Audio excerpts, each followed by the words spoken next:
what it is, man. We got The Walking Dead 400 Days DLC. Now look, season 1 was peak, and I jumped into this DLC thinking they were gonna be on that same type of timing, but nah, half of these stories is just straight up trash, bro. And I swear they got whoever wrote for Kenny in season 1 to write for some of these characters. But we're just gonna go through the good stories, cause bro, I thought I had it in me to cover Bonnie and Shelly's stories, but I didn't. Shelly's story was just boring to play through and even worse to write for to make interesting. And Bonnie with everyone in her story is just the worst characters Telltale has ever written in my opinion.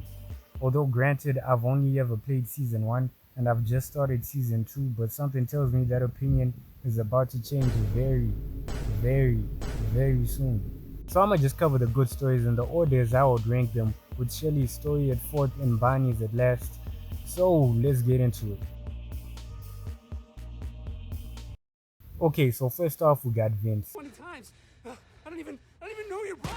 Alright, so context. I ain't got it. We open up with this man pulling the trigger, no cutscene, no flashback, monologue, just straight up murder. He hit the Jets Past Lee's family drugstore, man, and RIP the GOAT.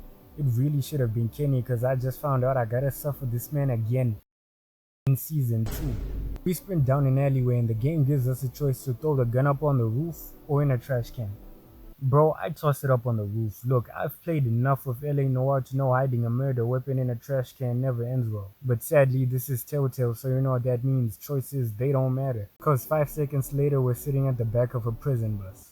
Yeah, I see why this studio went broke. So now we meet the supporting cast. Danny, who's in for reasons I won't mention on this channel. You touch a couple kids, Vin. And Justin, who's in on some white collar pyramid scheme thing. And bro, I was having a migraine sitting between these two cause all they were doing was hitting me with a ton of yap. We get to learn that Vince killed a guy trying to help his brother, and apparently the janitor is the one who found the gun up on the roof and he called it in. And that's how we ended up here. Okay, so there were 2 other guys in the bus who had been arguing in the background for a while now, and it was all just to lead up to this scene.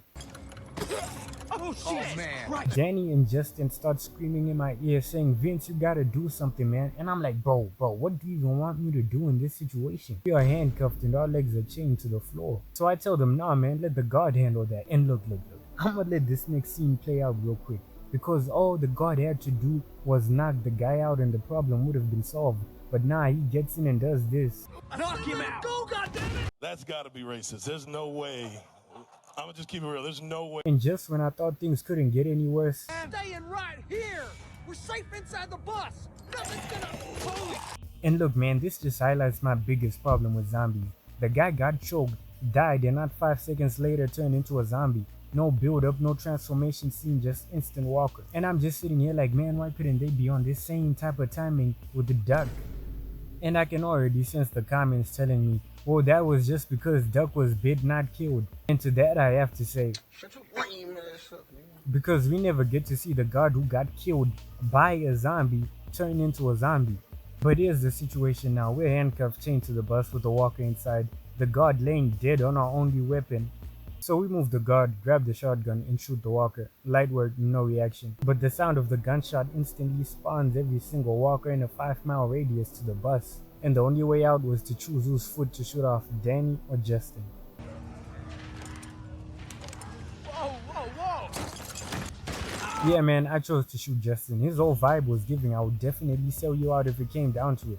And honestly, I'd rather take my chances with Danny. We escaped the bus and that's the end of Vince's story. 9 out of 10, no notes. So next up we got Wyatt, and I need you to keep in mind that we are 41 days into the apocalypse. Write it down if you can and read it whenever they make a decision. So Wyatt and I have no idea what this guy's name is, and I don't think we get to hear it until the end of the story, but Wyatt's name is said like 10 times. Dude, take this thing. Wyatt. Yeah, his name is Eddie. Anyway, we're trying to get away from a guy I'm 80% sure is Nate from Russell's story, but we're gonna get to that. We shoot out his light and he swerves into the woods, so we're safe for now. The rest of the car ride was just them talking about how they got themselves into this situation. So it turns out Eddie was high, shot a guy by accident, and I guess Nate was trying to kill them because of it. But Nate is never mentioned to be in a group, so it could have been because of some other reason. So we drive for a little while until this happened. The guy peed on her dad. Shit!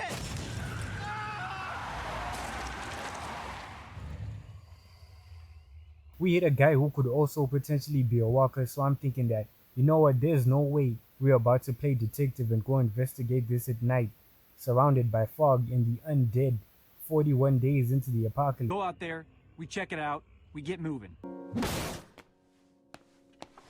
We play rock, paper, scissors, and unfortunately I lose, so I'm the one who has to go outside in this Silent Hill 2 looking ass fog. We walk around for a while finding the guy's stuff scattered all over the road, and then we eventually find him, and he turns out to not be a walker, but he's barely alive, and the game gives me a choice between taking him with me or leaving him here. Yeah man, I leave him behind. Look, there is no way I'm about to carry this grown ass man through this fog with walkers spawning in from every single direction.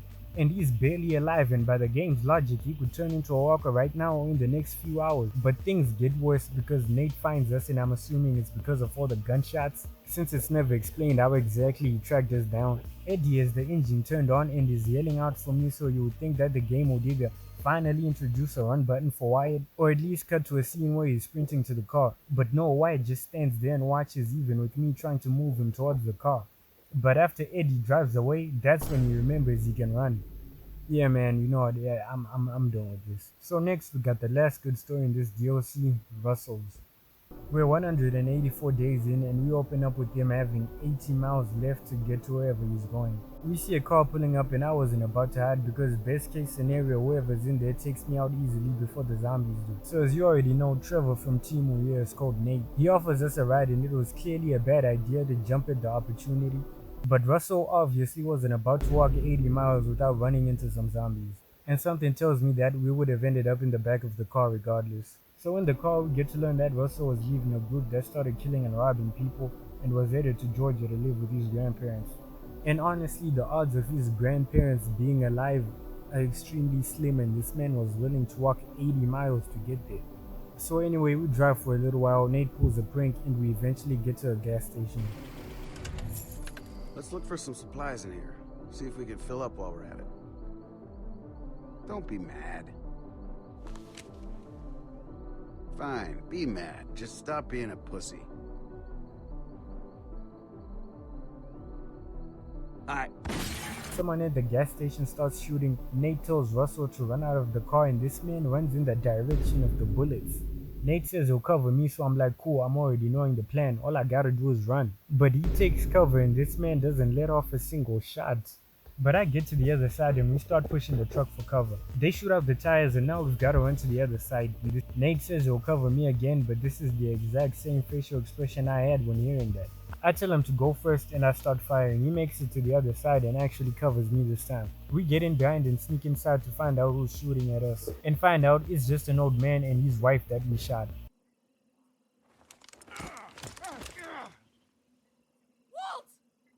Ow! Get the fuck out of here, you monsters! Whoa, Grant! They beg for us to leave them alone, but I'm like, nah bro, we wouldn't have even known they were here if they didn't start shooting. Nate tells me we should just kill them and take their stuff, and look at this man's eyes bro, I'm already knowing if I didn't agree he would have took me out too. And look man, I was sorry to do this, but like Future said, It's an evil world we live in. So Nate kills them, we get their stuff, and that's how Russell's story and all the other stories end. Is what I would have been saying if this lady didn't show up at the end to recruit us for her camp. So apparently people decide to leave with her or stay based on the decisions you would have made in the game. So anyway, here are my stats, and here are the people who decided to go bro. I'm tired as hell. So look man, I hope you enjoyed my first video. Make sure you like, comment, and the next video I should be making is on Harley Quinn's Revenge, so subscribe for that. Peace.